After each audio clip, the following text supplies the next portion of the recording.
No, not yet. Not yet. Not yet. Okay. So, thanks, John. Okay. Great. Thanks very much, everyone.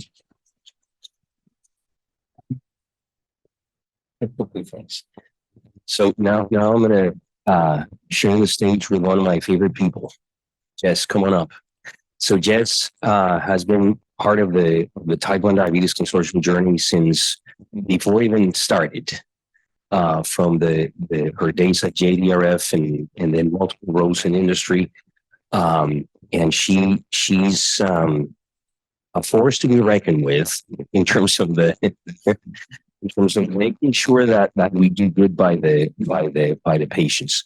We're going to talk a little bit about delaying the onset of clinical manifestation of disease and how to put everything together in 7 easy steps. And I'm going to build on some of the things that I covered yesterday when we started talking about disease modification. So,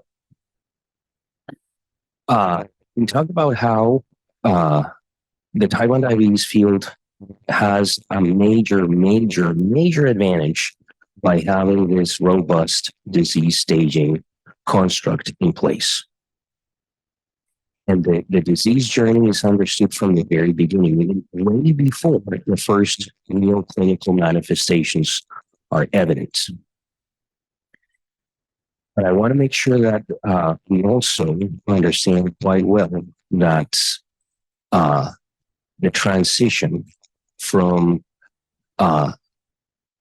having some early manifestations that can be captured with biomarkers to having the overt diagnosis clinically of Type 1 diabetes is a key way to delay that kind of onset through innovative medical products.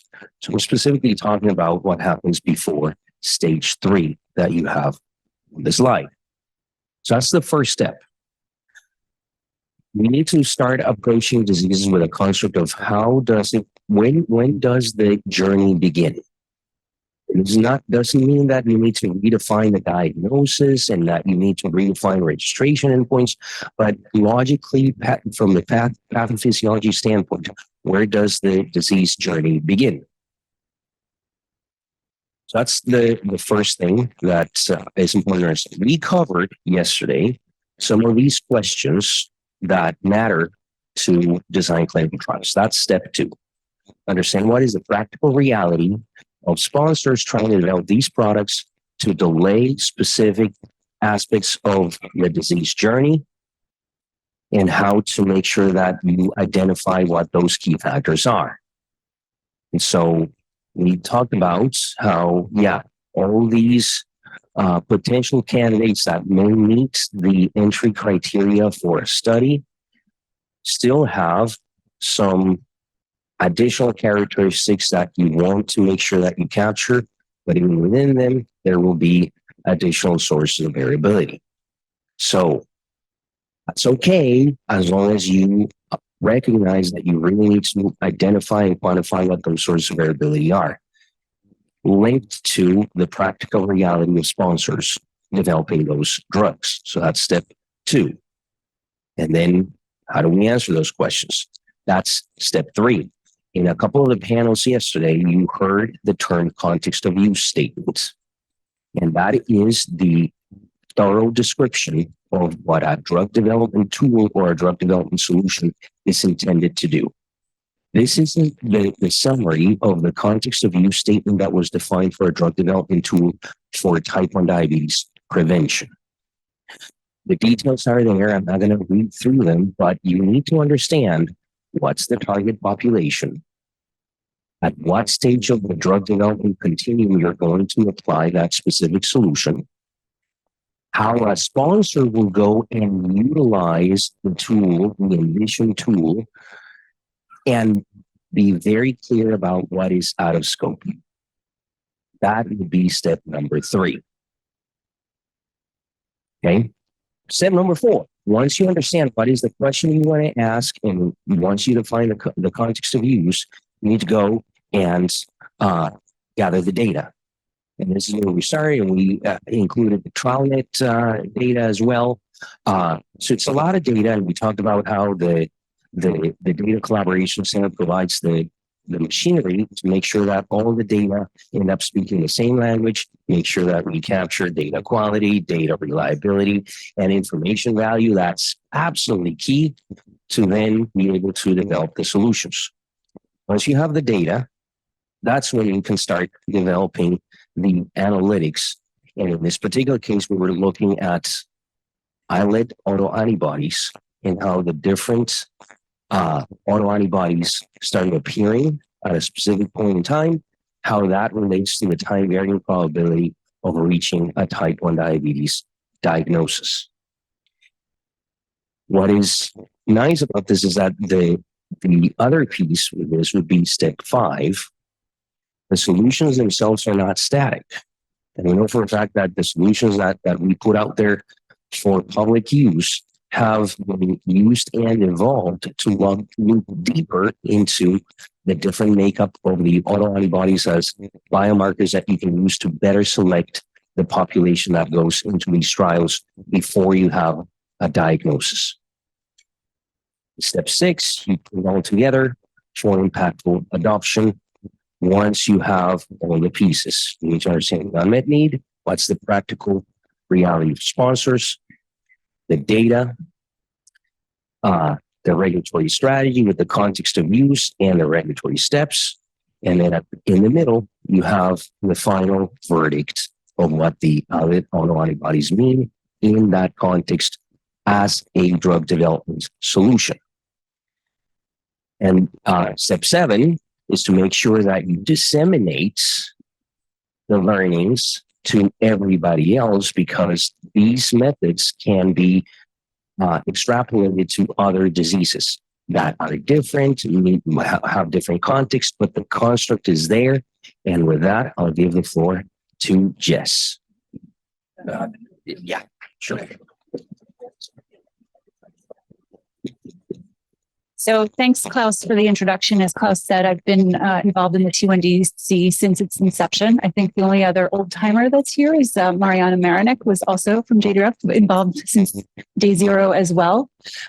She's still at JDRF. I left JDRF. I went to Janssen, and now I'm at Novo Nordisk. So thrilled and honored to be still part of this throughout my journey.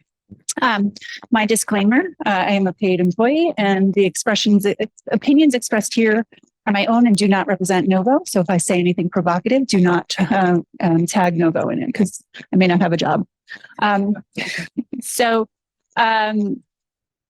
We started this journey probably about 7 years ago at this point. I think the T1DC is just over 6 years officially. And really recognizing that there was a big unmet need in T1D, especially in the prevention setting, and trying to figure out how do we advance drug development throughout the journey for the patients. Recognizing the huge unmet need, the trials that had been to date, and and thanks to Dr. Wooden-Heikkinen yesterday for providing the context and the overview of the teplizumab trial. I'll actually show some of that data for our first approved disease-modifying therapy. But we still have a very, very long way to go. And as Klaus said, we have been very lucky. I've been sitting here listening for the last day and a half and hearing, some of the challenges and opportunities and some of the other consortia. And I think there's a lot of parallels between what we've been through. But we have this luxury of having 20 plus years of data. What Klaus didn't mention with that data, that if you looked, I sort of quickly did the math. We had like 13,000 patients in those 2 studies. I mean, how many eventually went into the model? That's 2,000? 2,000. 2,000.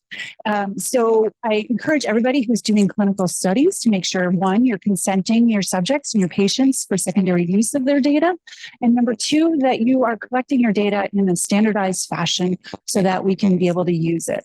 So again, 13,000 patients, we were actually able to only use about 2,000. Luckily, that was enough. And so one of the things that we've recognized is that accelerating drug development does require these better models and translatable biomarkers. Do I have to point it somewhere? Okay, probably went 6 slides ahead. So when we first started this, the idea of qualifying a biomarker, one of the things now that I've moved over to industry is, especially in a field like type 1 diabetes, yes, we're not a rare disease, but we're sort of in this middle state where we're not type 2 diabetes. I work for Novo. We're not type 2 diabetes. We're not obesity. We're actually to do the commercial development of a drug is often, a zero-sum game. And so how do we be able to accelerate that drug development to actually make it profitable? Because I forget who said it yesterday, but the industry, the drug developers actually have a responsibility to their stakeholders, their shareholders, to provide incentive for drug development. And so that's kind of the yin and yang that we're dealing with in type 1 diabetes, is being able to accelerate the drug development. And so again, this idea of placing it in better terms in terms of the internal decision making, can we forego these trials that are going to take a decade or more and be able to accelerate that drug development? And I think the big thing for us too, both at JDRF and then at Janssen and now at Novo, is this idea of having sort of this regulatory review that somebody said it yesterday too, sort of the confidence that there is a regulatory path forward as you're and entering into drug development is really, really critical. And then finally, I think when we got the qualification, it was a long and arduous process from EMA and then the support from FDA. Just really that we're really heading that vote of confidence that we're heading down the right path. And ultimately, the reason we're all here is to be able to get medicines and therapies into patients and who need them. And so what we did, and Klaus did a little bit of overview about this in terms of the draft qualification and our context of use and what we've been able to do in the T1DC. So it started off with the qualification of autoantibodies and moved on to these clinical trial enrichment tools. So Klaus did mention, he said at the last step, make them usable. So you can all go on to the CPATH website, go under the T1DC, and you can click on the CTE tool. You have to put in your name and email address. You probably don't have to.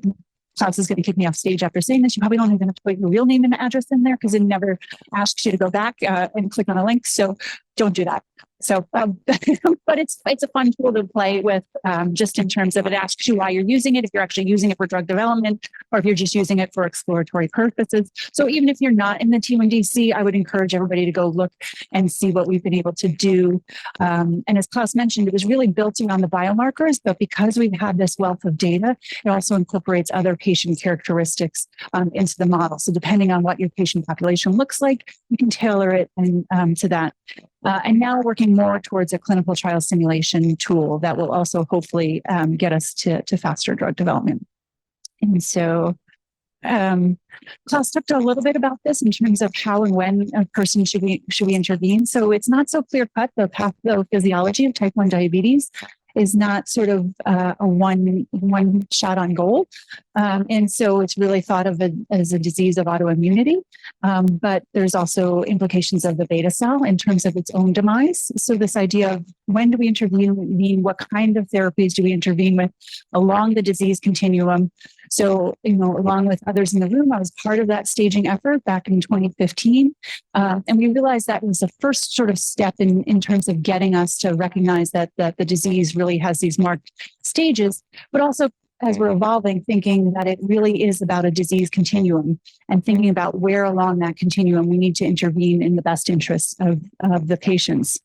And so, now we have this clinical trial enrichment tool, but how do we define those patient characteristics along the disease continuum to make sure that we're intervening with the right patient, the right therapy at the right time? And I think that's still a big unknown in the type 1 space.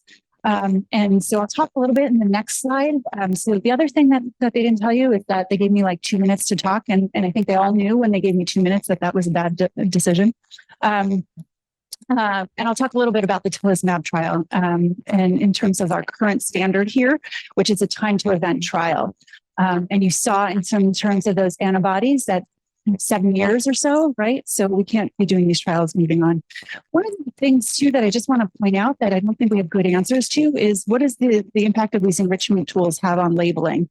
And so the idea that if you narrow your population in terms of your clinical trial, what does that mean for your labeling? We don't want to, as drug developers, to be able to have to restrict our label to this very sort of narrow patient population. So is this more of a tool that we're using in phase 2 to give us the confidence to move into a phase 3 where we go into a broader population? So I think these are also ongoing conversations. I promise you I'm almost done. So again, Dr. Woodhuizen talked about tocilizumab. the thing that I want to point out about this, so it's been a huge success in the field. I think we're all applauding Provention and Sanofi for bringing this first to market. But what I really want to point out is the dates. So, and if you look, I think it's a total of 76 patients. Enrollment started in August of 2010, and the study was completed in September of 2018. So we're talking about an 8-year trial. This is a phase 2 to enroll 76 subjects.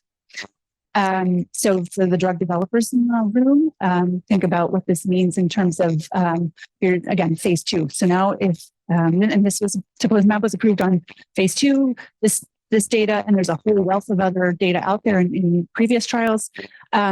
But think about what that means for a phase 3. And so this is the place that we're in type 1 diabetes. Our gold standard is this time to event trial. And if I could figure out how to make this work. So the idea of these predictive biomarkers at baseline remain elusive. So this idea of using these clinical trial enrichment tools, these clinical trial simulation tools, can they really lead to trials of reasonable duration? And that's where we are in the type 1 space, I think, at this very moment.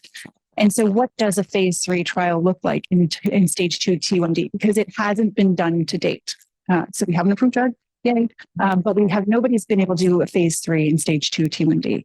And so how can we move beyond these time to event trials? Because if it took us 8 years to enroll 76 patients, sort of do the extrapolation and do the math, we're not going to be able to get there. No drug developer is going to do that. And so one of the other big questions that's happening internally at Novo is, and I'm not going to put any of the people at the FDA on the spot, but will the regulators require tocilizumab as a comparator arm? And what does that also mean for our future in drug development, our drug design, our timeline? And so these are all things that we're grappling with in the type 1 space. And so with that, I am done. So thank you for your